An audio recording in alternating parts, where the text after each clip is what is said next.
Bonjour à toutes et à tous. Merci beaucoup d'être présents aujourd'hui. Mon nom est Ali Ben Sharif. Je suis stagiaire postdoctoral au sein du Centre de recherche sur les soins et les services de première ligne, CERSPUL. Je suis ici au nom du comité des étudiants et des stagiaires du CERSPUL pour vous présenter le premier conférencier, notre invité de cette session des Midi CERSPUL. Mais avant de commencer, je voudrais personnellement remercier Asma et Julie qui ont pris un leadership exceptionnel pour l'organisation de ce Midi CERSPUL. Peut-être que vous pouvez vous lever pour que les gens vous voient. Merci beaucoup. Je voudrais aussi remercier Anne Chamberlain qui nous accompagne tous les jours et Vania qui est toujours là pour le petit comité. Ça c'est une chose. Et Jean-Pierre va présenter en détail toutes les personnes du comité. Donc aujourd'hui, j'ai le plaisir de vous présenter notre invité d'honneur, Dr Jean-Pierre Després, professeur du département de kinésiologie de l'Université Laval et directeur de notre centre de recherche, bien évidemment. Sans doute, vous le connaissez bien, Dr Jean-Pierre, mieux que moi, c'est sûr. Et difficile de pouvoir résumer sa biographie qui fait 6 pages. J'ai réduit, j'ai gardé juste 2 pages. Donc c'est ça, c'est un honneur de pouvoir vous présenter qui est en train de bâtir un avenir et pour nous, la nouvelle génération, et ça, on lui remercie beaucoup. Sur ce qui est Dr Jean-Pierre, Dr Jean-Pierre est un enfant du monde, ça c'est sûr, mais qui a fait ses premiers pas au Québec, ça on va essayer de le souligner un peu. Il a eu son doctorat en physiologie de l'exercice à l'Université Laval en 1984, juste 3 ans avant ma naissance. Et Dr Després, de 1984 à 1996, il a fait ses études postdoctorales aussi à l'Université Laval. Et de 1996 à 1991, il fut chercheur boursier de l'Université Laval. En 1991, il a été nommé directeur adjoint du Centre de recherche sur les maladies lipidiques au Centre de recherche du CHUL, qui est devenu CHUC, et promu au poste de directeur de cette unité en 1995, poste qu'il occupe jusqu'en 1999. Et en 1999, il a été cardiologie il a été nommé directeur du centre de cardiologie au centre de recherche de l'Institut universitaire de cardiologie et de pneumonie. Donc, il a pris plusieurs directions au-delà de tout ça. Jusqu'en 2018, il a été nommé directeur scientifique de notre centre, et ça, on remercie beaucoup. Et depuis là, on n'a que de bonnes nouvelles. À chaque fois, jusqu'à maintenant, que de bonnes nouvelles. Donc, mais au-delà de tout ça, Dr Després est l'un des chercheurs le plus cités au monde et plus productif, ce qui démontre que ses recherches ont un impact considérable au niveau international. Il y a 30 ans, il a été premier à signaler qu'un excès de graisse dans la cavité abdominale, obésité viscérale, est particulièrement nocive pour la santé. Ça, on en remercie encore. Et Dr Després est récipiendaire de nombreux prix prestigieux, parmi lesquels le prix Grand Québécois de la Chambre de commerce de Québec. Il a été reçu chevalier de l'Ordre national du Québec, la plus haute distinction remise par le gouvernement du Québec.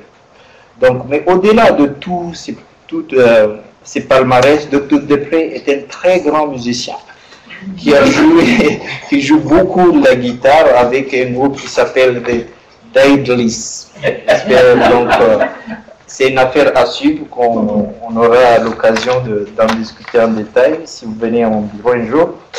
Donc, pour les consignes de ces Midi CERSPUL, on va devoir être ensemble pendant 1 heure de temps et ça va inclure une période d'échange, bien évidemment, tout le monde aura la parole. Donc, pour ceux qui sont à distance, merci de fermer le micro pendant la présentation. Et lors de la conférence, nous ne sommes pas en mesure de vous voir, bien évidemment, donc mais on continuera à échanger à travers, vous pouvez écrire à Alfred qui est devant l'ordinateur, et on reviendra après la présentation, ça on pourrait se voir. Donc merci beaucoup et bonne présentation. Merci Ali. Merci beaucoup, Ali, pour cette très, très gentille et longue introduction. Après une introduction comme ça, on peut juste être déçu par la conférence du conférencier. Bienvenue à cette première rencontre de ce qu'on appelle les midis les gens du centre de recherche savaient que je me refuse à prononcer l'acronyme parce que bientôt on va faire l'annonce de notre nouveau nom. On est bien, bien excités.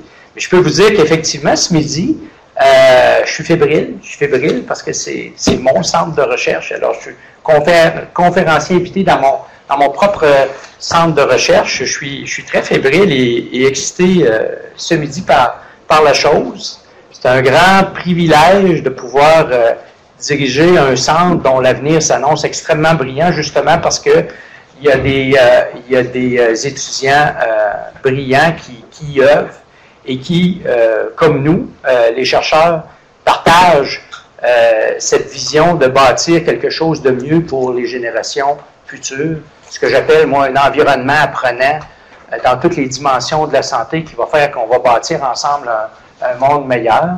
Et quand j'ai pris la direction du centre, évidemment, j'ai rencontré plein de gens, j'ai découvert plein de gens brillants là, qui m'ont fait constater le potentiel extraordinaire de ce centre de recherche-là. Une de nos priorités, c'était aussi de constituer un comité étudiant et de développement de carrière, parce que c'est une chose d'apprendre dans vos équipes de recherche, encore une fois, à faire une recherche compétitive, mais il faut vous outiller aussi pour faire face aux enjeux puis aux défis de demain, puis on a besoin de vous aussi pour bâtir ensemble un centre de recherche. Alors, Ali a gentiment accepté la présidence de ce comité-là, puis j'aimerais donc les nommer. Alors, il y a Ina, il y a Rebecca, Julie, Asma, Pamela, Alfred, Kodjo et Ruth. Alors, je veux vraiment vous remercier. On compte sur vous pour nous aider justement à bâtir un centre qui fera votre fierté, mais aussi la fierté de la population, parce que vous me connaissez, j'aime ça expliquer aux gens ce qu'on est en train d'essayer de bâtir avec et pour eux. J'aimerais aussi remercier la direction de l'enseignement des affaires universitaires du CIUS de la capitale nationale, parce que le comité étudiant développement de carrière bénéficie de leur appui dans justement je dirais le développement de leurs activités et l'organisation de ces rencontres. Alors, on va maintenant passer, je vais vous raconter puis je vais regarder ma montre de temps en temps, pas parce que je m'ennuie, là, mais je vais être bien certain d'être respectueux du temps, puis il pourrait arriver qu'on passe quelques diapositives. Les gens qui me connaissent savent que je parle beaucoup. J'ai beaucoup de choses à dire quand il vient le temps de parler de prévention puis de promotion de la santé. Alors, je vais vous raconter, Ali l'a dit tout à l'heure, ça fait genre dans ma 34e année comme chercheur indépendant à l'Université Laval. Alors, vous êtes en train de manger. Je vais vous servir une petite soupe minestrone là, de résultats que j'ai publiés au fil de ces plus de 3 décennies, qui, je l'espère, viendront alimenter votre réflexion. Puis j'espère là-dedans qu'il y a une boîte à outils personnelle aussi pour vous aider à mieux gérer un environnement qui est pas compatible avec, qui est souvent pas compatible avec la santé humaine. Alors, j'ai intitulé mon exposé de la gestion des maladies à la promotion de la santé, importance de mesurer et de cibler notre mode de vie. Mais vous savez, quand on fait des conférences comme ça, dans un premier temps, il faut y aller de déclaration de nos conflits d'intérêts. Alors, la prochaine diapositive va vous montrer le profond conflit d'intérêts que j'ai. Je crois profondément qu'une bonne condition cardio-respiratoire, c'est le facteur de risque numéro 1 de protection contre le développement des maladies chroniques sociétales. Puis il y a une science qui est très, très épaisse. On va en examiner une petite partie. Alors, j'ai fait de l'activité physique toute ma vie, puis je vais en faire jusqu'à mon dernier souffle. Alors, la santé mondiale en 2019. Vous avez ici une carte qui vous montre l'espérance de vie des différents pays. Puis, d'ailleurs, demain, je pars pour la Corée du Sud, où je vais faire une conférence où j'ai ici placé la diapo que je présente là-bas, le rang de la Corée, parce qu'ici, on a l'impression que l'espérance de vie n'est pas adéquate, mais les Coréens sont 11e au monde en termes d'espérance de vie. Les Japonais sont les tout premiers. Nous, au Canada, au Québec, on est pas mal. On est 16e. Puis nos voisins américains, vous voyez, c'est moins foncé, ils sont 46e, imaginez. Je pense qu'il y a un président américain qui n'a pas compris que la santé, il faut l'offrir à tout le monde, même à ceux qui n'en ont pas les moyens. Ça, on peut être très, très fiers, finalement, qu'on l'offre, nous, à tout le monde chez nous, dans notre pays. C'est ce qui explique aussi qu'on est quand même 16e en termes d'espérance de vie. Mais cela dit, on peut être fier de cela, mais on vit malade. On est gardé en vie malade. On a effectivement tout un système de soins qu'on offre à ces gens qui sont malades. Et on a effectivement un arsenal pharmacologique puis des traitements médicaux qui permettent de garder cette population-là affligée de maladies chroniques vivante pendant presque aussi longtemps que, justement, la population de la Corée du Sud. Cela dit, des collègues dans mon domaine, dans le domaine de la médecine cardiovasculaire, comme le docteur Dari Mozaffarian, qui est un cardiologue américain très connu, a dit « Ouais, on garde les gens vivants, mais comme ils sont affligés de maladies chroniques, on le fait avec des procédures qui arrivent tardivement, puis effectivement avec une pléiade de médicaments. Il n'est pas rare pour un patient là, qui vit avec une maladie chronique de prendre 10-12 médicaments différents par jour, alors que des changements de comportement de la population sapent nos efforts, augmentent les coûts de soins de santé, puis diminuent la productivité. On n'a qu'à penser, par exemple, au diabète. Chez les personnes de 45 ans et plus, c'est le quart de la population qui a à vivre avec le diabète de type 2. Alors, quand on considère toutes les complications associées à vivre avec cette maladie chronique-là, on peut comprendre que ça a des impacts économiques, tant en coûts directs, soins, procédures, mais en coûts indirects aussi, absentéisme, présentéisme aussi, perte de productivité. Et ça, c'est le premier constat qu'on doit garder à l'esprit. C'est pas facile. C'est pas facile, malheureusement, en Amérique du Nord, de gérer un mode de vie qui va être compatible avec la santé humaine, parce qu'on sait configurer des environnements qui ne sont pas compatibles, qui rendent les comportements incompatibles avec la santé humaine très, très faciles à adopter. Puis ceux qui sont permissifs à la santé humaine, ben, ils sont plus difficiles à adopter dans des environnements comme ceux-ci. Et c'est pas Jean-Pierre Després qui a fait ce constat-là. Alors ici, vous avez des statistiques de l'Organisation mondiale de la santé qui ont été publiées dans le New England Journal of Medicine il y a quelques années. Si vous regardez les maladies, justement, chroniques non transmissibles, c'est plus de 60% des décès. Donc, les maladies cardiovasculaires, certaines formes de cancer, maladies pulmonaires chroniques et diabète, qui sont largement expliquées par 4 comportements. On fume encore trop, malheureusement, dans le monde. On boit trop, de façon chronique, dans le monde. On mange mal et on est sédentaire.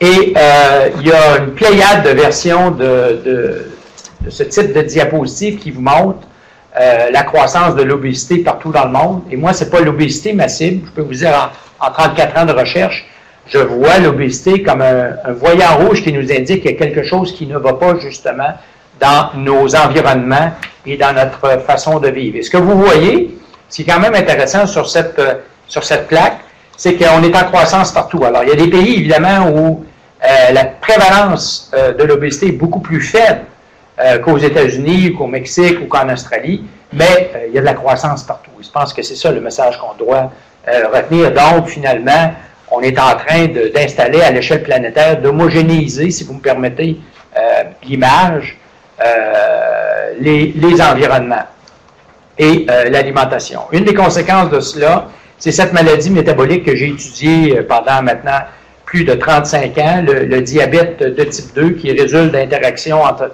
facteurs de susceptibilité génétique, je vais en parler tout à l'heure, et encore une fois, des comportements, une qualité nutritionnelle faible, la sédentarité. Mais dans le Lancet, il y a une couple d'années, on mentionnait qu'il y avait en 2014 plus de 422 millions de personnes qui vivaient avec le diabète à l'échelle mondiale. La grande majorité, 95%, avaient le diabète de type 2. Et que, comme le dit Bernard de Rome, si la tendance le disait Bernard de Rome, parce que c'est vieux pour ça, je me rappelais de ça, si la tendance se maintient, on va atteindre le demi-milliard très, très, très bientôt. Imaginez un demi-milliard de personnes qui ont à vivre avec le diabète à l'échelle planétaire. J'ai eu l'opportunité, on m'a demandé il y a quelques années, de présider, vous savez, ça c'est l'American Heart Association, c'est la grosse organisation académique de cardiologie américaine. On m'a demandé de présider, il y a différents comités, conseils, il y a un conseil de chirurgie cardiaque, conseil de cardiologie clinique, un conseil, donc il y a différents conseils. Il y en a un qui porte sur la prévention. On m'a demandé d'en assumer la présidence pendant une couple d'années. Puis je veux rendre hommage à mes collègues, j'en prends aucun crédit, mais mes collègues à l'American Heart Association ont proposé, dans un exercice de réflexion stratégique en 2010, de changer de paradigme et de dire, ça fait des années qu'on combat les maladies cardiovasculaires, on va maintenant faire la promotion de la santé cardiovasculaire. C'est une véritable révolution tranquille. Voici la publication originale publiée dans un journal, un grand journal de cardiologie, justement, de l'American Heart Association, Circulation, voyant 2010. Le comité était présidé par un cardiologue de Chicago, un expert en santé publique aussi, le docteur Don Lloyd Jones. Et ce qu'ils ont proposé pour faire la promotion de la santé cardiovasculaire plutôt que la gestion de la maladie, bien, il fallait, dans un premier temps, sur la base de la science disponible, la définir ce que c'est que la santé cardiovasculaire idéale. Et là, donc, ils ont mis un comité de travail qui a travaillé pendant un bon moment, délibéré, et sur la base de la science disponible, ils ont dit, ben, pour être en santé cardiovasculaire, dans un premier temps, il ne faut pas avoir les facteurs de risque traditionnels, d'accord? Alors, il ne faut pas faire de cholestérol, il ne faut pas faire d'hypertension, il ne faut pas faire de diabète, puis il ne faut pas avoir de signes cliniques de maladie cardiovasculaire.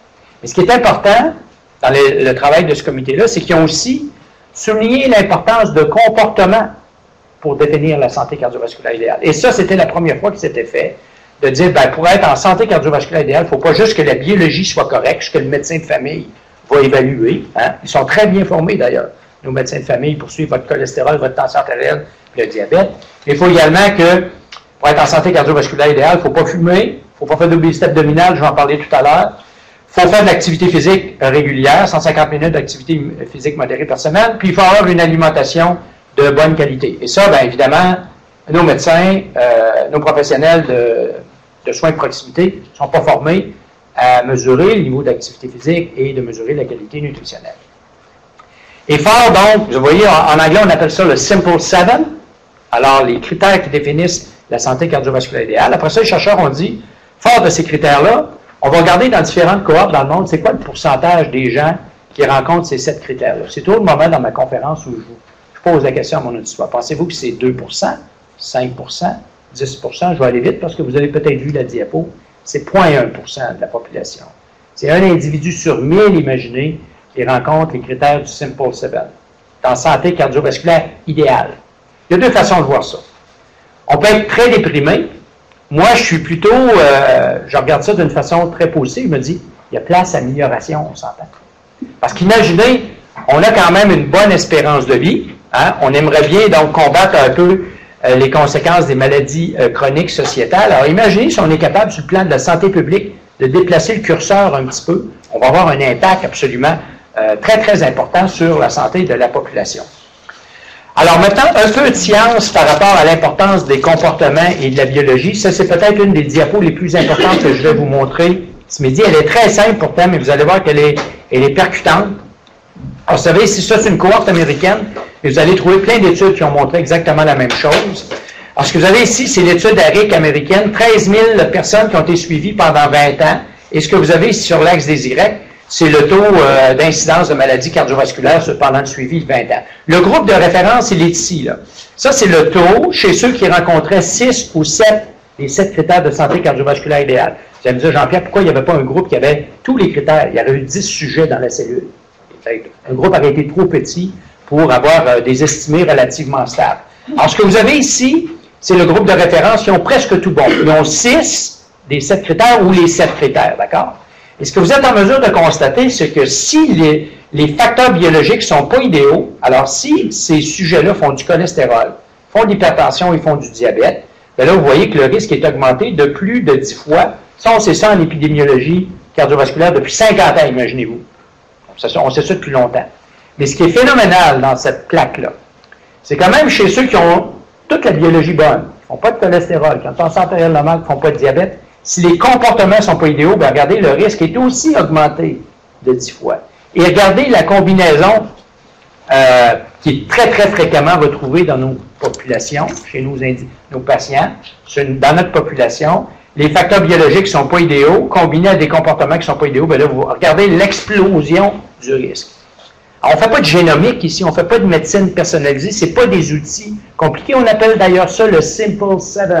N'importe quel médecin de famille, en soins primaires, on peut finalement avoir cette discrimination fulgurante. Alors, donc, et ça, il y a plein de travaux qui ont montré la même chose. Alors, sur la base de ce que vous venez de voir, et ça, je l'enseigne dans mon cours d'épidémiologie cardiovasculaire, d'activité physique, santé cardiovasculaire, afin de prédire le risque de maladies cardiovasculaires. Les comportements, on doit les mesurer. Vous avez vu, c'est aussi important que la biologie. Est-ce qu'on le fait en clinique? Alors ça, c'est une étude pan-canadienne qu'on a publiée il y a quelques années, où on a demandé aux médecins de famille, à la grandeur du pays, incluant le Québec, combien d'entre vous, chers médecins de famille, lorsque vous avez un patient devant vous qui a un diabète de type 2, abordez la question de l'alimentation. Là, on ne parle pas de questionnaire standardisé. Juste soulever la question de l'alimentation. C'est moins du tiers des médecins de famille qui soulèvent la question de l'alimentation. Pire, combien d'entre vous, chers médecins de famille, lorsque vous avez un patient diabétique de type 2 devant vous, soulevez la question de l'activité physique? 16,7 %. Puis je ne suis pas ici ce midi pour blâmer nos médecins de famille, ils n'ont juste pas le temps de le faire. Ils ne sont pas formés sur les bancs d'école à la faculté de médecine pour le faire. Ils sont complètement débordés. Mais comme on le disait il y a quelques décennies, Houston, we have a problem. On a un problème. Si on ne le fait pas, parce que vous avez vu en amont que les comportements sont importants, absolument essentiels à cibler. Alors, on a un problème, il va falloir trouver le moyen de régler, puis c'est pas le blâme, encore une fois, n'est pas lancé à nos médecins de famille, ils n'ont juste pas le temps, les ressources, les moyens. Maintenant, Ali était gentil de parler tout à l'heure d'obésité viscérale, et je trouve qu'on dit un peu n'importe quoi à la population lorsqu'on parle d'obésité. T'es gros parce que tu manges mal, t'es sédentaire, il faut que tu perdes du poids. Ça, c'est le message très, très simpliste qui est malheureusement trop véhiculé encore. Ça stigmatise évidemment énormément les personnes qui ont à vivre avec cette condition-là. Et pourquoi qu'on dit ça? Ben, c'est qu'on a une pléiade d'études épidémiologiques qui ont montré cette courbe en J-là. Ça, c'est simplement une mise à jour qu'on a fait il y a une couple d'années dans un des journaux de la revue Nature, qui vous montre que, vous savez, l'indice qui est souvent utilisé, c'est l'indice de masse corporelle, en anglais, le Body Mass Index, votre poids en kilo divisé par votre taille en mètres qu'on élève au carré. Et on a une pléiade d'études épidémiologiques qui ont montré cette courbe en J-là. Donc, l'extrême minceur, ça masque probablement la fragilité chez les personnes âgées ou une maladie sous-jacente. Alors, vous voyez que le taux de mortalité est augmenté. Il y a une zone aussi où on a le taux de mortalité optimal et par la suite, quelque part, au-delà de 25, ça commence à s'élever doucement. Alors, sur la base de cette relation-là, ben, on dit, ben, si l'obésité, c'est mauvais, il faut demander, il faut inciter les gens à perdre du poids. Sauf que, lorsque je vais revenir à cette diapositive-là, moi, quand j'ai étudié, j'ai commencé, j'étais au doctorat, j'étudiais la relation, encore une fois, et l'adiposité et différents indicateurs de santé. J'étais très perplexe parce que je trouvais des gens ici qui semblaient avoir un poids corporel normal, puis qui montraient de l'hypertension, puis qui montraient des problèmes de lipides, puis parfois du prédiabète. Alors que j'en voyais d'autres qui étaient dans la fourchette obésité modérée ici, qui avaient un bien meilleur profil de santé. Alors je me disais, alors peut-être que ça décrit des populations, mais au niveau individuel, là, le poids relatif, finalement, a ses limites. Et là, je suis tombé en bas de ma chaise lorsqu'en 1983, j'étais en train de finir mon doctorat, un interniste de l'Université d'Osaka, qui est devenu depuis un de mes grands amis personnels, Dr. Yuji Matsuzawa, rapportait pour la première fois au monde des images. La tomographie axiale commençait à être utilisée, et lui, il l'a utilisée pour mesurer la graisse corporelle, la graisse abdominale. Et donc, c'était la toute première publication, on voyait des coupes d'abdomen. Vous voyez ici, là, cette personne-là, la plaque en bas à droite, pour ceux qui sont en ligne avec nous, là. Vous voyez une accumulation de graisse cutanée qui est spectaculaire, alors que l'image en bas à gauche vous montre quelqu'un qui a l'air d'être enceinte de 9 mois. C'est pas mal moins joli qu'une belle maman enceinte de 9 mois. Mais le bedon a l'air dur parce que la cavité abdominale, vous voyez ici en noir, est remplie de cette graisse intra-abdominale ou viscérale. Alors, c'était de l'anecdote à l'époque. Le docteur Matsuzawa rapportait, il y a des différences spectaculaires dans la façon dont on accumule la graisse abdominale. Et ce qu'il avait rapporté sur quelques cas, c'est que les gens qui étaient comme ça, ben, étaient diabétiques, étaient cardiaques, alors que des gens qui étaient comme ça à droite, qui avaient de graisse cutanée, n'étaient pas malades. Et là, je me suis dit, c'était de l'anecdote à l'époque, c'était quelques cas, je me suis dit, si je ne m'intéresse pas à ce phénomène-là, je vais complètement manquer le bateau. Alors, ça, c'est une image du vieux, à l'époque, il était neuf. On est les premières générations de tomographes axiales où on a scanné comme ça des volontaires. Et effectivement, après quelques années, en 1989, on s'est mis à rapporter ces images où on a montré ici ce que vous avez, ces deux individus qui ont le même poids, le même âge, la même quantité de graisse corporelle totale. Vous voyez, 19,8 kg dans les deux cas. On la mesurait d'une façon très, très précise en mesurant la densité corporelle. Et en gris clair, à droite, vous n'avez pas besoin d'être un expert pour constater que le sujet en haut, à droite, a beaucoup plus de cette graisse intra-abdominale viscérale que celui du bas. Alors, on a été les premiers au monde, avec maintenant là, des cohortes beaucoup plus systématiques que notre collègue japonais, à montrer que les individus, effectivement, qui, pour un poids corporel donné avec trop de gras dans la cavité abdominale, vous avez des problèmes de lipides, étaient hypertendus, étaient prédiabétiques, et même chez les diabétiques de type 2, on retrouvait beaucoup plus de cette graisse viscérale. Alors ça, c'était une époque d'ailleurs où il n'y avait pas de PowerPoint. Alors, c'est pour vous dire, cette diapositive-là est très vieille. C'était des diapositives, là, on avait des projecteurs à diapositives. Les gens qui, de ma génération, dans la salle ou en ligne, là, ils cassaient, il y avait parfois des craques dans nos diapositives. Montre à quel point c'est vieux, ce résultat-là. Et ça, justement, pour vous montrer à quel point votre conférencier ce midi radote depuis maintenant 34 ans, une trentaine d'années. Alors ça, vous voyez, c'est le premier article de revue qu'un éditeur m'a demandé d'écrire, parce que là, on commençait à mettre dans la littérature différentes analyses, résultats qui montraient, qui suggéraient que cette graisse viscérale-là était dangereuse. Alors vous voyez, 1990, ça c'est le tout premier article qui synthétisait quelques années de travaux qu'un éditeur m'avait demandé d'écrire sur la question. Et ça, c'est beaucoup plus récemment. Là, depuis, évidemment, votre vieux conférencier, votre vieux professeur en a écrit pas mal d'articles synthèse. Ça, c'en est un qui date maintenant de quelques années, où, justement, la revue de cardiologie américaine, Circulation, m'a demandé de résumer nos travaux sur l'obésité viscérale comme facteur de risque majeur pour les maladies cardiovasculaires. Alors, on n'ira pas dans le détail de la diapositive, c'est pas le but ce midi de faire de la pathophysiologie, simplement vous montrer qu'on s'est intéressé aux facteurs génétiques et environnementaux qui expliquent le fait que certaines personnes font de la graisse cutanée plutôt que viscérale. Et on s'est intéressé aussi à ce que j'appelle, moi, toute la soupe minestrone d'anomalies métaboliques qui font que lorsque vous développez cette condition-là, votre risque de diabète, votre risque de maladie cardiovasculaire est augmenté. Et ça, c'est ma petite source de fierté, je ne vous cacherai pas. Vous voyez, décembre 2006, c'était publié en décembre 2006, mais je m'en rappellerai toujours, en juillet 2006, je prenais mes 2 semaines de vacances estivales, je reçois une lettre, un courriel de l'éditeur de la revue Nature, qui me demandait d'écrire une synthèse de mes travaux depuis, là, vous voyez, on parle de 25 ans de travaux. Et là, je suis très, très fier de ça, c'est l'article le plus cité de mon laboratoire.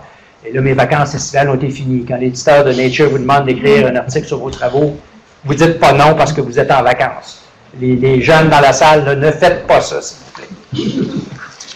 Mais, cela dit, vous savez, je suis toujours naïf et j'espère enthousiaste et passionné. Mais je pensais, moi, qu'en mettant ces résultats-là dans la littérature, la pratique médicale allait changer. J'étais très naïf. Il y a un gros écart entre notre science et ce qu'on fait en clinique, puis dans nos messages de santé publique par rapport à ces questions-là. Puis je l'ai réalisé parce que je fais aussi, puis ça je le fais avec beaucoup de plaisir parce qu'ils m'ont alimenté, vous savez. Je donne beaucoup de conférences grand public à toutes sortes de groupes. Cercle des fermières, la FADOC, les travailleurs. Quiconque m'invite à faire une conférence sur ces sujets-là, je le fais avec plaisir.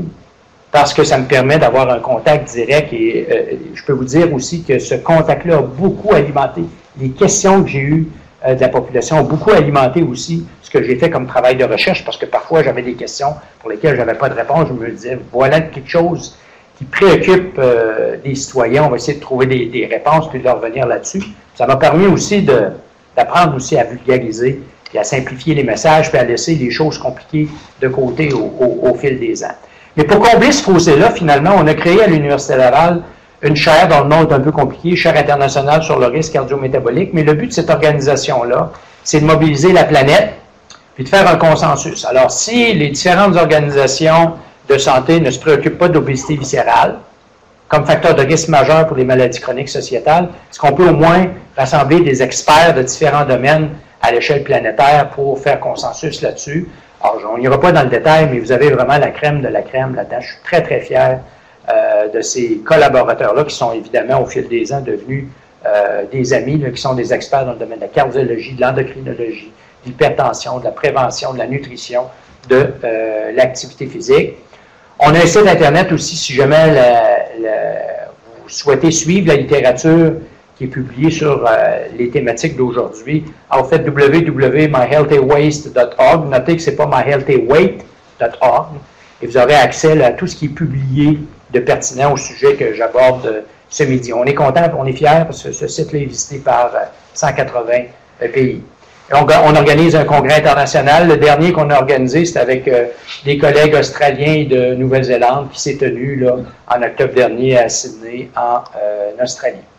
Et on a tenu simplement vous montrer justement cette chaire internationale-là. Vous voyez, ça c'est un papier consensus qu'on a publié dans le Lancet Diabetes Endocrinology où justement ce groupe d'experts-là soulignait l'importance de s'attarder, de mesurer et de cibler l'obésité viscérale. Puis il y a des outils simples qu'on peut utiliser pour justement discriminer les individus qui ont cette forme de surpoids et d'obésité dangereuse.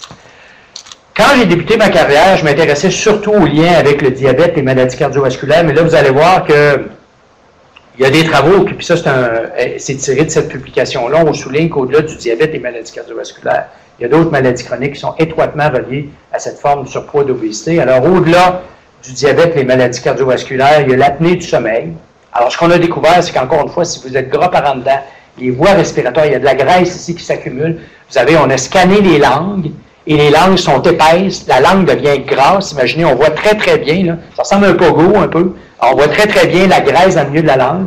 Ça va vous faire un beau sujet de conversation à Noël prochain. Comment va ta langue? Et donc, vous savez, puis ça, bien évidemment, vous savez, en clinique, ce qu'on fait avec les apnéiques, alors on le fait respirer, on met une pression positive pour ouvrir les voies respiratoires. Ça serait peut-être intéressant qu'on leur dise aussi que c'est parce qu'ils sont gras par en dedans, justement, qu'ils font de l'apnée du sommeil, parce qu'évidemment, ça, à partir du moment où vous entrez dans ce cycle-là, ça vient considérablement détériorer la santé puis la qualité de vie. Imaginez, vous avez déjà toutes les complications de l'obésité viscérale parce que vous avez cette apnée du sommeil-là, là, vous dormez mal et vous rentrez dans un cercle vicieux où vous n'allez que vous détériorer. Vous allez voir, on a des bonnes nouvelles pour ces gens-là. Encore faut-il leur dire que ce lien-là existe. Moi, vous savez, je dis souvent, puis je ne dis pas ça pour crâner, faire du sensationnalisme. Ce midi, si je fais un accident cardiovasculaire, je tombe à terre ce midi, vous allez me ramasser, vous allez appeler le 911. Dans une demi-heure, 45 minutes, je vais être à l'Institut de cardiologie. Il y a un cardiologue d'intervention qui va me passer un cathéter, va aller voir mon lit vasculaire, va me dire « Jean-Pierre, t'es obstrué là, on te dilate, on met de la broche. Dans une heure, j'aurai plus de symptômes. » Il va sauver mon cœur. Évidemment, si je suis en pêche dans le Grand Nord québécois, c'est un autre enjeu, mais si je fais ça ce midi, ici, en face de vous, ça ne sera fort probablement pas un enjeu. Et il y a une chose, par exemple. Vous avez un lit vasculaire ici qui perfuse le cœur. Vous avez aussi un lit qui peut être endommagé par l'obésité viscérale, les facteurs de risque. Il y en a de même aussi pour le lit vasculaire qui va perfuser votre cerveau. Et là, ce qu'on commence à trouver, c'est que lorsqu'on fait des études d'imagerie, maintenant, on trouve des spots blancs dans le cerveau qui sont associés à du déclin cognitif, qui sont associés à de la démence. Alors, ça c'est un message très, très important de santé publique. Attention, l'obésité viscérale est aussi une cause majeure de déclin cognitif qui va conduire à la démence. Alors, si vous voulez vous protéger, et ça, comme chercheur, moi, c'est mon outil de travail, j'ai bien plus peur de perdre ça. J'ai besoin de ça pour travailler. Et c'est pour ça, donc, que je vais faire attention à mon tour de taille, plutôt que de jouer au Scrabble pour garder ma fonction cognitive. Puis, je ne suis pas en train de dire que c'est pas le fun de jouer au Scrabble. Mais si vous voulez garder votre fonction cognitive, il faut faire plus que jouer au Scrabble. Alors, vous voyez, ça, c'est très important. Il y a aussi plusieurs formes de cancer qui seraient associées justement au profil inflammatoire qu'on va retrouver dans l'obésité viscérale. Finalement, là, quand vous regardez tout ça, ça fait pas mal de maladies chroniques qui saturent les capacités de gestion de notre système de gestion de la maladie. Alors ça, c'est le constat qu'on fait. Maintenant, c'est une chose de dire on a un problème, est-ce qu'on peut le régler? Vous avez vu tout à l'heure, puis c'était pas un reproche que je faisais encore une fois aux médecins de famille qui sont pas outillés pour mesurer et cibler les comportements. Là, je vais probablement aller vite parce que je veux être certain qu'on garde du temps un peu pour la discussion. Ça c'est la diapo synthèse. Ce qu'on a fait dans notre laboratoire, on s'est dit, il faut trouver une façon de mesurer l'obésité abdominale. Il faut mesurer la condition respiratoire pour des raisons que je vais expliquer très rapidement. Il faut mesurer la qualité nutritionnelle et le niveau d'activité physique. Pour ce qui est de l'obésité abdominale, on a été premier à suggérer qu'il fallait, au-delà du poids, mesurer le tour de taille. Vous direz qu'il y a des gens qui se sont moqués de nous à l'échelle internationale. C'est pas sérieux, une mesure d'un couturier pour estimer le risque cardiovasculaire. Bien maintenant, on ne rigole plus. Ça, c'est la plus grosse étude qui a été faite qui vous montre la valeur ajoutée de mesurer le tour de taille. Elle vient de la clinique Mayo aux États-Unis. 650 000 personnes qui ont été suivies pendant 9 ans. Et ce que vous avez ici, vous voyez, c'est la fameuse courbe en J. Si vous regardez juste ici les catégories de poids relatif, d'indice de masse corporelle, bien, vous avez la fameuse courbe en J entre l'indice de masse corporelle et la mortalité. L'extrême meilleure mortalité accrue, obésité, mortalité accrue. Mais ce qui est intéressant, on va prendre ici un groupe qui apparemment est parfaitement normal. D'accord? 22,5 à 25, ça c'est le poids idéal. D'accord? Si vous classifiez encore une fois le poids relatif de votre population. Mais pourquoi ici le risque grimpe? Et puis quels sont ces sous-groupes-là ici? Ça, ce sont des sous-groupes qui montrent des augmentations, des différences de 5 cm de tour de taille. Alors, tous ces sujets-là ici sont dans la même fourchette de poids santé, présumément donc parfaitement compatible avec la santé, sauf que regardez le taux de mortalité associé à avoir donc 5 cm de plus. Vous voyez, la relation est parfaitement linéaire. Et ce qui est intéressant, regardez à l'esprit qu'on parle de 650 000 personnes, c'est que quelle que soit la catégorie d'indice de masse corporelle que vous prenez, plus le tour de taille est élevé, plus le risque de mortalité s'élève. Vous voyez, des relations parfaitement linéaires. Ça, quand je présente ça à des médecins de famille, je dis, si vous ne mesurez pas le tour de taille, vous n'êtes pas des bons médecins de famille. Comment voulez-vous discriminer le risque si vous arrêtez au poids et à la taille de vos patients? Vous manquez complètement ce qui est important. Le tour de taille ici a une valeur, vous voyez, donc, prédictive du risque, une valeur ajoutée qui est absolument spectaculaire.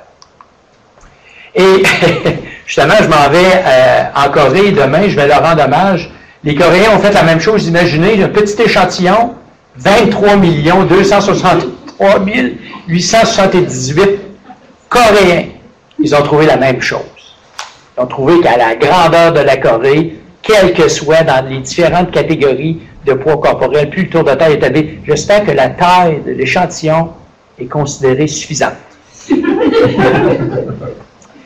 Ça, c'était...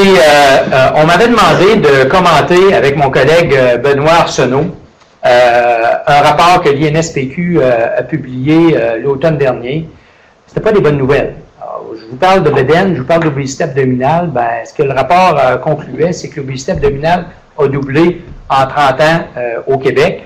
Et particulièrement, ce qui est très préoccupant, c'est que lorsque les chercheurs de l'INSPQ ont classifié les catégories de poids santé, l'indice de masse corporelle, à l'intérieur des catégories de poids santé, les tours de taille avaient augmenté. Donc, les tours de taille ont augmenté sans changement nécessairement du poids corporel.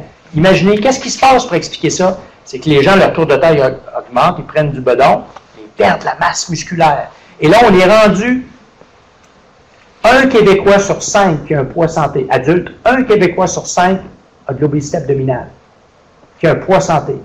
20% de la population québécoise avec un poids santé montre un tour de taille élevé. Alors, la question doit être posée, à quand on va... Vous savez, dans les années 70, on a fait des grandes campagnes aux États-Unis. Do you know your number? Connaissez-vous votre tension artérielle? Il fallait dépister les hypertendus. Les Québécois devraient comprendre que ça, c'est un signe vital qu'ils doivent connaître. Puis on ne va pas stigmatiser personne parce qu'on ne leur dit pas à ce moment-là qu'ils sont en surpoids, ils sont obèses. C'est un chiffre qui correspond à un profil de santé. Si vous êtes en santé, il ne faut pas que votre tour de taille augmente. Puis si vous avez des complications chroniques, 4 cm de diminution de tour de taille, on en parlera tout à l'heure, est associé à des bénéfices linéaires. Vous voyez, il n'y a pas de stigmatisation, là. On mesure un signe vital, on regarde si la personne est en santé ou pas. La personne n'est pas en santé, diminue le tour de taille de 4 cm, va être associé à des bénéfices spectaculaires. Alors, on vient justement, le 4 février dernier, de publier justement la chaire prise de position internationale dans un des journaux de Nature. On en est bien fiers. Alors, maintenant, la condition cardio-respiratoire. Alors, je vous ai dit tout à l'heure que s'il y avait quelque chose qu'on avait besoin de mesurer, c'est notre condition cardio-respiratoire parce que c'est le facteur le facteur de risque qui est le plus puissant, bien plus puissant que le cholestérol, que la tension artérielle ou le diabète. Quelle est la base de cette affirmation-là? Alors, je vous présente le Dr. Steve Blair, qui est le pape de la condition cardio-respiratoire. Steve a été le premier au monde à montrer que lorsque vous faites faire un tapis roulant à quelqu'un, puis là, on ne parle pas nécessairement d'un test d'effort maximal. La personne montre une augmentation de fréquence cardiaque exagérée, donc manifestement essoufflée. La personne est déconditionnée. Si vous vous retrouvez dans le 20% de la population qui est le plus déconditionnée, d'accord, puis vous comparez le risque, par exemple, de maladie coronarienne à des gens qui ont une bonne condition cardio-respiratoire, regardez ici, le risque de maladie coronarienne n'est pas doublé ou triplé, comme c'est le cas avec le cholestérol élevé, l'hypertension, le diabète. Il est augmenté de 9 fois chez la femme et de 8 fois chez l'homme. Et ça, vous avez une pléiade d'études. Vous pouvez la faire, la bibliographie, vous allez trouver ça partout. Toutes les cohortes ont montré systématiquement la même chose, être en mauvaise condition cardio-respiratoire, pronostic de développement de maladies chroniques, aucun facteur de risque n'arrive à la cheville de celui-ci. On va aller dans le diabète maintenant. Très belle étude qui nous vient encore une fois de la clinique Cooper à Dallas, encore une fois de notre collègue de l'équipe de Steve Blair. 2316 hommes suivis pendant 16 ans. Ils étaient tous diabétiques. Et là, ce que vous avez ici, c'est la courbe de survie de ces 2316 hommes-là. Alors, si vous avez une belle ligne droite ici, il n'y a personne qui décède dans le suivi de 16 ans. Alors, vous voyez ici, il y a des courbes de survie qui sont pas mal. Ça, ce sont ceux qui sont diabétiques, les hommes qui sont diabétiques, mais qui sont en bonne condition cardio-respiratoire, indépendamment qu'ils soient en surpoids, obèses ou qu'ils aient un poids normal. Alors qu'ici, vous avez les courbes de survie moins bonnes, manifestement, des hommes diabétiques qui étaient en mauvaise condition cardio-respiratoire, même ceux qui avaient un poids normal. Les diabétiques de poids normal, s'ils étaient en mauvaise condition cardio-respiratoire, vous voyez, la courbe de survie était même moins bonne. Donc, si vous êtes diabétique et en surpoids avec de l'obésité modérée, il vaut mieux être en forme que de perdre du poids. Je vais le redire. Si vous êtes diabétique, vous êtes mieux d'être en forme que de perdre du poids. C'est assez important de le dire à la population. Plutôt que de leur dire, ce que j'ai entendu parfois, je vous l'avais dit que l'exercice, ça ne donne rien pour perdre du poids, vous devez vous mettre au régime. Pensez-vous que la science supporte un tel énoncé? Posons-nous la question. Alors donc, signe vital numéro 1, je vais avancer. Qualité nutritionnelle maintenant. Alors, vous savez, moi, j'ai grandi, Ali m'a rappelé que j'avais fait mes études au début des années 80. Alors, quand j'étais jeune, j'étais pas aussi beau que lui, mais j'étais plus jeune, j'apprenais sur les bancs d'école que l'ennemi numéro 1, c'était le gras saturé, mais le message a dérapé, on a parlé du gras tout court. Hein, c'était à la mode des diètes low fat. Le gras, c'était l'ennemi. Et ça a conduit évidemment l'industrie à répondre en mettant sur le marché des produits sans gras, mais bourrés de sucre ajouté. Il fallait que ça goûte quelque chose. Et ça a conduit justement mes collègues américains avec lesquels je collabore, des bons amis personnels là-dedans, à justement, ça c'est ceux d'entre vous qui travaillent dans le domaine de la nutrition clinique, l'épidémiologie nutritionnelle, c'est des gens très, très, très connus. Dr. Frank Hughes, c'est probablement le chercheur le plus productif au monde dans le domaine de la nutrition. Bien, on dit on a fait erreur. On a fait erreur dans la façon de traduire nos messages en termes de recommandations nutritionnelles à la population. On était trop technique, alors qu'on aurait dû dire, ben, voici des aliments compatibles avec la santé, voici des aliments qui sont moins compatibles avec la santé. Et c'est vraiment la direction que nos collègues américains prennent. Puis j'adore cette étude-là, elle est toute simple. Ça nous vient de l'étude de l'École de santé publique d'Harvard. Encore une fois, vous voyez, ça fait plusieurs fois que je parle de mon collègue cardiologue américain, Darry Mozaffarian. Ce qu'ils ont fait, ça, c'est les deux études des infirmières américaines et l'étude des professionnels de la santé. Et là, ce que Darry a fait, qui est d'une grande simplicité, vous voyez, il a publié ça dans le New England Journal of Medicine, il a regardé le gain de poids dans les 3 cohortes sur 4 ans en fonction d'aliments consommés fréquemment. C'est drôle, hein? Il n'y a pas de surprise là-dedans. Regardez ce qui fait prendre du poids dans les 3 cohortes. Sommes-nous donc surpris? Les chips, les frites, les charcuteries, la viande rouge, les sucreries, les desserts, les farines blanches, les boissons sucrées, et ce qui fait perdre du poids, les légumes, les noix, les grains entiers, les fruits, le yogourt. Alors, plutôt que, et ça a conduit justement Darim Mozaffarian à dire, fait partie encore une fois de cette nouvelle école-là aux États-Unis, où on dit on fait fausse route, on doit parler d'aliments compatibles avec la santé qu'on doit manger beaucoup plus souvent et d'aliments qu'on doit manger moins souvent. Je vous invite, pour ceux que la question intéresserait, justement, Darim Mozaffarian, encore une fois, dans notre Bible Cardiologie Circulation, a publié ce magnifique article de synthèse sur comment revoir, justement, les recommandations qu'on fait en termes de nutrition, nos messages de santé publique, nos messages en clinique. Il n'y a pas d'interdit, mais des choses qu'on doit manger peut-être moins souvent, des choses qu'on doit manger plus souvent, plutôt que de parler de restrictions alimentaires et de restrictions caloriques. Darim n'y croit pas du tout. Moi, je n'y crois pas non plus. Et à cet effet, je salue les efforts remarquables de notre collègue français, le professeur Serge Harbert, qui est très, très connu dans le domaine de la nutrition, l'épidémiologie nutritionnelle, où il essaie d'introduire, et puis ça suscite des controverses, évidemment, chez certains partenaires industriels, cette notion de simplement mettre un code de couleur, après ça, le Nutri-Score. Alors, vert, vous pouvez en manger à volonté, rouge, ça ne veut pas dire qu'il ne faut pas en manger, il faut en manger avec beaucoup de modération. Et étude à l'appui, le Dr. Herberg a montré que lorsque les citoyens, les clients ont accès à cette information-là, bien, les choix alimentaires sont compatibles avec une qualité nutritionnelle qui est améliorée. Moi, je trouve ça phénoménal. C'est quelque chose pour lequel on a besoin de réfléchir au Québec. Alors, qualité nutritionnelle, maintenant, je vais revenir sur l'activité physique. Alors, tout est bon. Vous n'avez aucun facteur de risque, mais vous êtes sédentaire. Gardez à l'esprit que vous avez un facteur de risque. C'est pas vrai que vous avez aucun risque. Vous avez un facteur de risque. La sédentarité en soi, c'est un facteur de risque. Et je veux vous montrer que, contrairement à ce qu'on dit, que l'activité physique, si vous perdez pas de poids, ben, c'est sans impact. On va aller à Cambridge.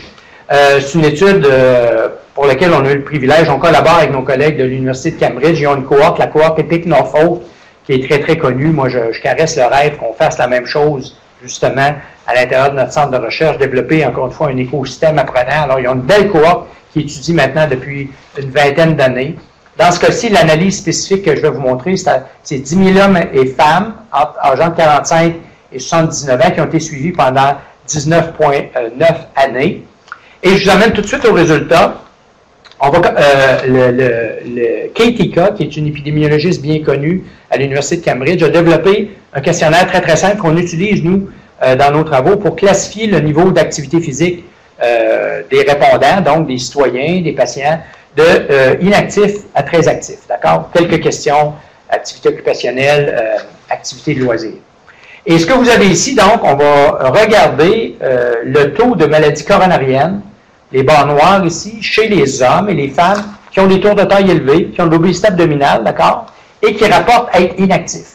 Et ça, on sait ça maintenant depuis une quinzaine d'années dans la littérature. Je vous l'ai dit tout à l'heure. Voyez, si vous êtes sédentaire, homme, femme, vous faites de l'obésité abdominale, bien, votre risque de maladie coronarienne est augmenté. Il n'y a pas de surprise ici, il n'y a pas d'hérésie scientifique, on sait bien ça.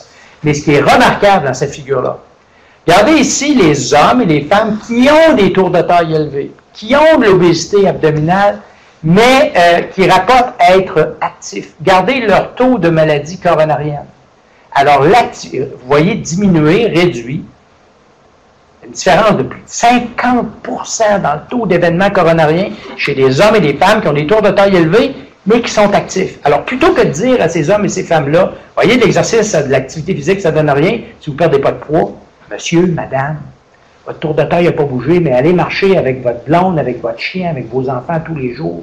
Ça réduit de 50% votre risque de maladie coronarienne. Vous faites la bonne chose. C'est un comportement à adopter et à maintenir.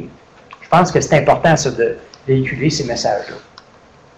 Alors, donc, on pense que sur la base de ce que je viens de vous montrer, on a des signes vitaux qu'on aurait besoin d'implanter dans la pratique clinique en soins primaires, en offre de santé de proximité. Ça, c'est moi, c'est M. Baboun, parce que vous allez dire, ben Jean-Pierre, on ne le fait toujours pas en pratique clinique. Et là, vous voyez, ça, c'est moi, là, je suis dans une phase de transition. Il y a quand même un petit peu d'optimisme. Pourquoi? Parce qu'avec, vous savez, je fais Il y en a peut-être d'entre vous qui savent. Je l'ai dit tantôt, j'ai un gros biais par rapport à l'activité physique. Je suis plus capable de courir parce que là, tous mes morceaux sont brisés. Ça fait maintenant 10 ans que je fais du vélo. C'est la faute à Pierre Lavoie qui m'a demandé de faire le grand défi Pierre Lavoie. Il avait contacté l'Institut de cardiologie, puis on avait à valider scientifiquement certains de ses messages puis ses activités.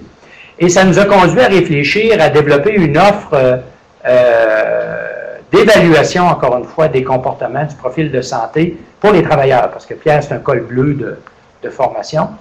Et donc, avec ma collègue Nathalie Almeras, avec laquelle je travaille depuis 25 ans, c'est elle avec laquelle on gère notre équipe de recherche, on a trouvé des fonds sans restriction qui nous ont permis d'acheter un autocar Prévost et de faire une unité mobile qui nous permet, que Nathalie a adapté pour y incorporer finalement tous les outils qu'on utilise dans nos travaux de recherche. Alors, vous voyez ici un travailleur qui entre, s'assoit dans un lazy-boy, on lui fait remplir justement questionnaire de Cambridge, questionnaire d'Harvard, qualité nutritionnelle, habitude d'activité physique. Tout ça, c'est fait sur un iPad, il n'y a pas de papier. Comme le travailleur, ça lui a pris 10-12 minutes à remplir ce questionnaire-là, par la suite, on fait une mesure de tension artérielle de repos, on fait un prélèvement sanguin, il y a une infirmière dans l'autobus. On a des auto-analyseurs qui sont utilisés par la station spatiale NASA du même type, qui fait les analyses du profil sanguin sur le champ. Donc, ce n'est pas envoyé à un laboratoire central, ce qui permet au travailleur d'avoir son résultat sur le champ. Encore une fois, il n'y a pas de papier. Tout ça est envoyé dans le serveur de l'autobus. Dans la partie arrière de l'autobus, on fait la composition corporelle, on fait la mesure du tour de taille. Et la partie préférée de l'unité mobile, c'est la remorque où on a 3 tapis roulants, où, encore une fois, tout est informatisé. On fait un test sous-maximal qui correspond finalement à prendre une marche rapide avec 2% de pente, quelque chose de très confortable. Mais si vous avez une augmentation exagérée de votre fréquence cardiaque, on sait que vous êtes en mauvaise condition cardio-respiratoire. Alors, entre le moment où le travailleur entre dans l'unité mobile, lui en ressort, se sont écoulés 55 minutes. Il reçoit un rapport confidentiel, personnalisé, en fonction de ses résultats. Puis là, on rencontre quelqu'un de notre équipe de recherche, que ce soit un nutritionniste, un kinésiologue, pour avoir des recommandations.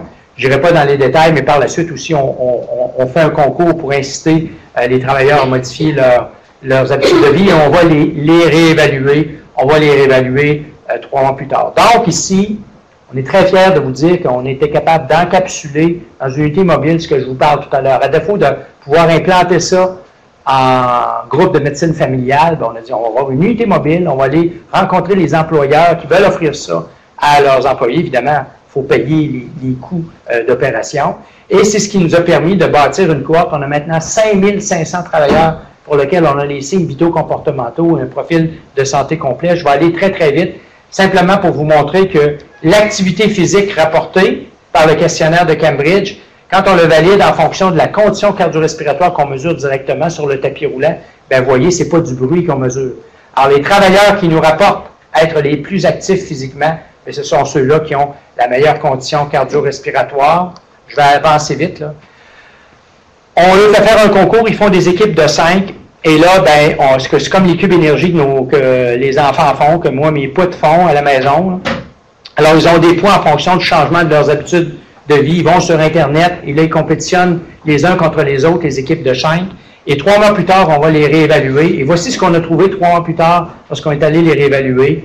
Diminution du tour de taille de 4 cm, diminution de l'hypertension de 50%, diminution de l'hémoglobine glyquée. Il y avait des travailleurs diabétiques qui n'étaient plus diabétiques. Donc, tout le profil de santé s'est amélioré et ils ont perdu 4 cm de tour de taille. Je vais avancer vite parce que je veux terminer. Donc, on pense...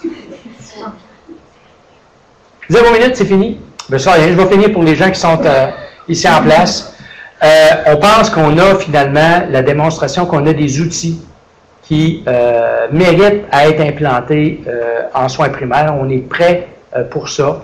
On interagit encore une fois avec le ministère de gestion de la maladie pour les convaincre de le faire. Est-ce qu'on va le faire bientôt? Moi, je crois que si, comme peuple, on se mobilise, qu'on se lève, on va dire on en veut de la prévention, bon, on a des outils pour pouvoir les implanter. Alors, on rêve d'une société où, encore une fois, on sera en mesure d'offrir les outils à notre population, cette notion-là d'empowerment, où ils vont être en mesure de prendre en charge leur santé parce qu'on va les outiller. Puis pour ça, il faut faire le pont entre nos messages de santé publique et nos messages en pratique clinique. C'est pour ça que le centre de recherche que je dirais, je suis très fier. Vous comprenez maintenant pourquoi j'ai fait le saut. J'ai quitté un institut spécialisé pour prendre la direction d'un centre de recherche, parce que je pense que c'est à nous, finalement, de développer des solutions pour notre population. Vous avez été très patient avec moi, je vous remercie beaucoup.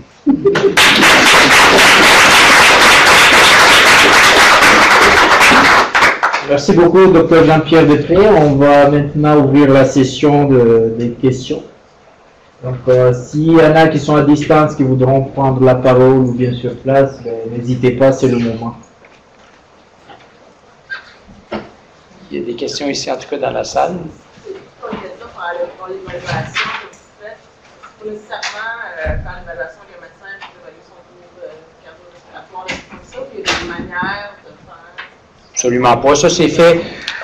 En fait, ici, nous, l'évaluation est faite par, encore une fois, physiologiste, parce que c'est même pas un test d'effort maximal. Là. Alors, je peux vous dire, la fréquence cardiaque moyenne dans cette cohorte-là, on est rendu maintenant à 5500 travailleurs, c'est 114 battements minutes.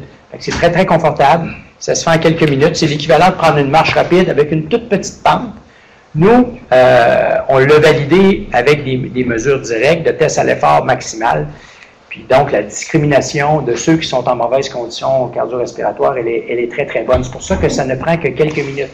Parce que l'idée ici, c'était pas d'arriver avec quelque chose de lourd. Parce que si quelque chose est lourd, ça va être coûteux, on ne sera jamais capable d'implanter ça éventuellement dans une offre de santé de soins primaires. Fait que ça, n'importe quel kinésiologue, test sous-maximal, tout le monde est capable de faire ce test-là. Évidemment, pour certaines personnes, ça induit un essoufflement puis une augmentation de la fréquence cardiaque, bien que sous-maximale, qui est plus élevée. On va chercher facilement 20-25 battements de plus, puis là, on sait qu'on a affaire donc à une personne qui est en mauvaise condition cardio-respiratoire. Mais on voulait quelque chose de très, très simple et de très, très court. Sinon, c'est impensable en termes de ressources là, puis de coûts. Ma question un peu différente, c'est que là, vous faites, vous, dans le cadre d'un système de recherche, vous mettez des soins comme médecin, mais si moi, je ne suis pas certaine si je suis assez en forme, si je constate que je fais des exercices 5 fois par semaine, mais dans le fond, je ne suis pas sûre que je fais 150 minutes, j'ai un taux de temps qui est possible. Sans aller voir le médecin, parce que quand je vais la voir, elle, je lui demande, oui, je fais des exercices, je mange bien, mais elle n'a pas de problème, elle ne peut même pas évaluer ma condition générale. Parce que quand je me présente, je suis en pleine santé pour elle, mais est-ce qu'il y a moyen de faire une évaluation? Ben, ça, c'est comme dire. Ben, ça montre à quel point, encore une fois, puis là, je le dis avec beaucoup de politesse, c'est n'importe quoi. Si un comportement est important, il ne faut pas juste prendre ça pour du cash. Il faut le mesurer. Un peu comme quelqu'un dit, ben, je ne fais pas d'hypertension. D'accord. Elle ne mesure pas de tension artérielle. Le comportement est important. Alors, moi, je veux bien vous croire quand vous me dites, je suis actif physiquement, mais on va valider la chose avec une mesure très objective. Mais ça, pour ça, il faut que la mesure soit brève, qu'on soit capable de déployer ça à une plus grande échelle. Puis ça, bien, imaginez dans le dossier médical, à un moment donné, dans le suivi, je ne sais pas, on fait ça, disons qu'on fait ça à tous les 2 ans, puis que vous avez ce test sous-maximal-là, une fois, une fréquence cardiaque à 110 battements minutes, puis 2 ans plus tard, ben, vous êtes à 135 battements minutes, là, il y a un voyant rouge qui allume. Sinon, ben, juste faire confiance à ce que le patient rapporte. Oui, je mange bien, puis je bouge beaucoup. Vous savez que quand on regarde, on compare les données rapportées en matière d'activité physique, puis les données qu'on a maintenant avec des appareils d'accélérométrie, c'est un monde. C'est 15% de la population avec des appareils d'accélérométrie qui est suffisamment active, alors que rapporté, ben là, ça me fait rire quand on dit que les Canadiens n'ont jamais été aussi actifs. On va prendre Gérard. Ma première question, je disais tantôt que les médecins n'ont pas le temps. Alors, est-ce que c'est le seul facteur qui fait que malgré de nombreuses publications, on a du mal à traduire ça en changement de comportement? Est-ce qu'en dehors du manque de temps, il y a d'autres facteurs qui font qu'on a des publications, mais ça ne se traduit pas dans le comportement? Comment répondre à cette question-là? Pourquoi, encore une fois, on n'en est pas rendu là? Moi, je pense que dans le curriculum de formation médicale, on n'a pas l'ABC, encore une fois, de cette science-là qui est présentée. Je veux d'ailleurs souligner Je suis très impressionné que les étudiants en médecine maintenant m'ont contacté directement. Je leur fais une conférence en dehors, imaginez, de leurs heures de cours, pour qu'ils puissent avoir au moins l'information minimale que je vous présente ce midi. C'est pas à nos médecins de famille de devenir des experts de la prévention, c'est de savoir au moins qu'il y a des outils qui existent, qui sont discriminants et efficaces, pour qu'éventuellement on soit en mesure que le médecin soit capable d'interpréter l'information qu'il va recevoir lorsque le tableau de bord éventuellement sera plus complet. Est-ce que le tableau de bord va devenir plus complet éventuellement? Je pense qu'on est très proche d'un point de bascule, parce que je peux vous dire que les gens en veulent. Il y a des réunions que j'ai en ce moment dont je ne peux pas partager le résultat, là, mais encore une fois, je ne suis plus M. Baboun, là, j'ai mes lèvres, ça. Je pense qu'on va y arriver. On va y arriver parce que la population le veut.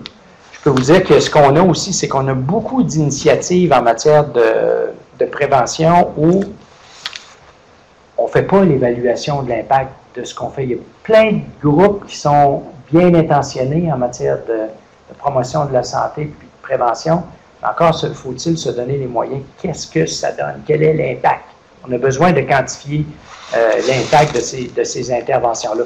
Je n'ai pas la prétention de vous dire ce midi que ça, c'est la solution, puis c'est le Saint Graal, là. Non, c'est une approche. Puis les outils sont très, très simples, puis même les outils sont du domaine public, là. On n'a rien inventé, mais on les a systématisés dans une approche, en milieu de travail. C'est tout.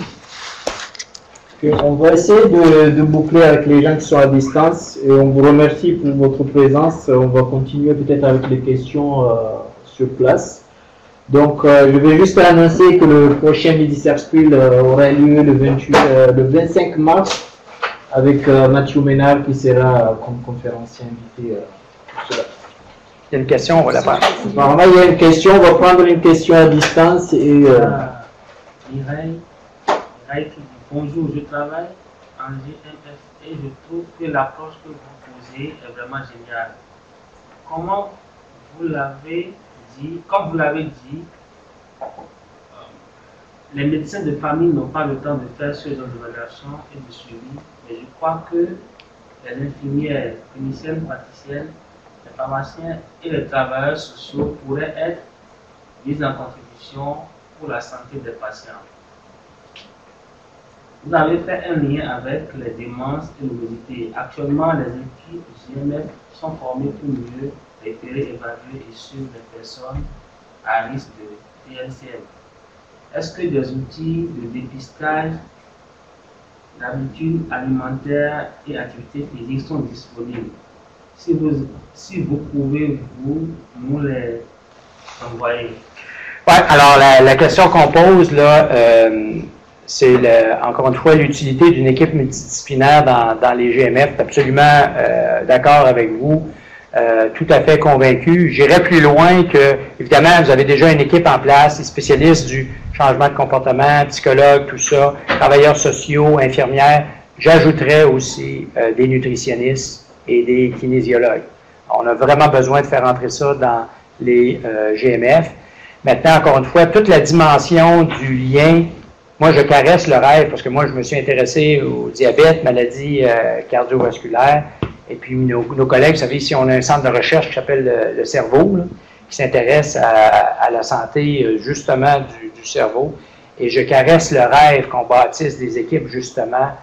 Les outils qu'on a ici, qu'on met en lien avec ce qu'on appelle la santé cardio-métabolique, bien, je caresse le rêve aussi qu'on étudie d'une façon beaucoup plus étroite le lien avec différents indicateurs de fonction cognitive. Ça, pour des étudiants en passant, là, des jeunes chercheurs, c'est un champ là, absolument extraordinaire parce qu'on sait qu'on est capable, c'est pas mon domaine, mais ce que je lis là-dessus, on est capable de rallumer même des cerveaux. Il y a des gériatres qui s'ils étaient présents ici aujourd'hui, vous diraient que la façon de s'assurer qu'on ne bascule pas dans la démence chez les personnes âgées qui sont hospitalisées, c'est de les sortir du lit le plus rapidement possible puis de les faire bouger. Ce qui montre encore une fois que l'activité physique, il n'est jamais trop tard. Puis on ne parle pas de sport, on ne parle pas d'exercice, on parle de bouger. Alors ce volet-là là, que vous vous soulevez est très important. C'est un domaine tellement riche et tellement important d'implication pour, encore une fois, la santé d'un segment de la population, là. Alors, effectivement, oui, ce serait très intéressant d'examiner le lien entre des indicateurs de qualité nutritionnelle, d'activité physique, comment on peut, encore une fois, bien l'évaluer, bien la mesurer chez ces clientèles-là, puis faire le lien entre l'évolution, justement, des fonctions cognitives. C'est un domaine. Moi, si j'avais à refaire mes études, là, c'est quelque chose que j'aborderais parce que je trouve ça fascinant. Fascinant. André, oui, c'est ça. André, peut-être une dernière question. Dominique qui demande, qu'en est-il du lien entre le sommeil et la santé? Ben, le sommeil, j'en ai parlé tout à l'heure. On a beaucoup d'individus sédentaires qui font du gras par en dedans, sans parfois basculer dans l'apnée du sommeil, dont la qualité du sommeil est deux choses. La qualité du sommeil est diminuée. Évidemment, ça peut se rendre jusqu'à des cas où, là, cliniquement, on détecte de l'apnée du sommeil, et là, ben, le patient va rentrer dans un cycle vicieux qui va exacerber sa condition.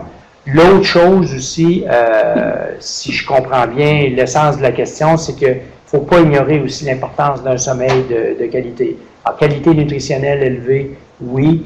Activité physique élevée, oui, mais je dis souvent aux gens, ben, pour bien récupérer justement de son activité physique vigoureuse, ne négligez surtout pas l'importance du sommeil, parce que c'est là, évidemment, où le corps se répare, si je puis dire. Et donc, il y a des gens qui négligent cette composante-là de leur mode de vie. Au-delà de l'apnée du sommeil, là, puis des problèmes respiratoires durant le sommeil, ne pas négliger non plus, ne pas amputer son temps de sommeil.